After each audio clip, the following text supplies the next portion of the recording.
భారత చట్టం ప్రకారం క్రిప్టో కరెన్సీని ప్రాపర్టీ ఆస్తి అన్నట్టుగా పరిగణించింది మద్రాస్ హైకోర్టు.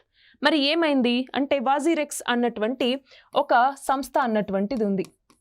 వాజీర్ ఎక్స్ అన్నటువంటి ఒక సంస్థ, ఇది క్రిప్టో కరెన్సీకి సంబంధించినటువంటి ఒక సంస్థ అనమాట.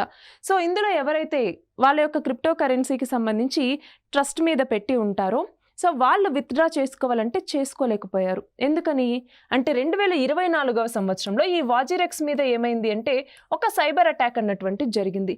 దాంతో చాలా నష్టం వచ్చింది ఈ యొక్క కంపెనీకి. సో అప్పుడు ఈ కంపెనీ ఏం చేసింది, అందులో ఇన్వెస్ట్ చేసినటువంటి వాళ్ళు ఎవరైతే ఉంటారో వాళ్ళు వాళ్ళ యొక్క ఆస్తులను వెనక్కి తీసుకోకుండా దాదాపు 16 సంవత్సరాలు ఫ్రీజ్ చేయటం జరిగింది. సో ఆ టైంలో ఒక వ్యక్తి, ఒక ఆవిడ వెనక్కి తీసుకోవాలి అనుకుంటే ఆ అకౌంట్స్ అన్ని ఫ్రీజ్ అయిపోయాయి. వాళ్ళ ఆ క్రిప్టో కరెన్సీకి సంబంధించినటువంటి కాయిన్స్ వెనక్కి రావట్లేదు. సో ఆ నేపథ్యంలో కోర్టులోకి వెళ్ళినప్పుడు కోర్టు ఏమని చెప్పింది, మీరు ఎక్కడన్నా ఉండండి కానీ మా భారతదేశానికి సంబంధించినటువంటి ప్రజల ఆస్తులు మీ దగ్గర ఉన్నప్పుడు వాటిని ఫ్రీజ్ చేసేటటువంటి హక్కు అన్నటువంటిది మీకు లేదు. ఈ క్రిప్టో కరెన్సీ అన్నటువంటిది కూడా ప్రాపర్టీనే అన్నట్టుగా చెప్పటం జరిగింది.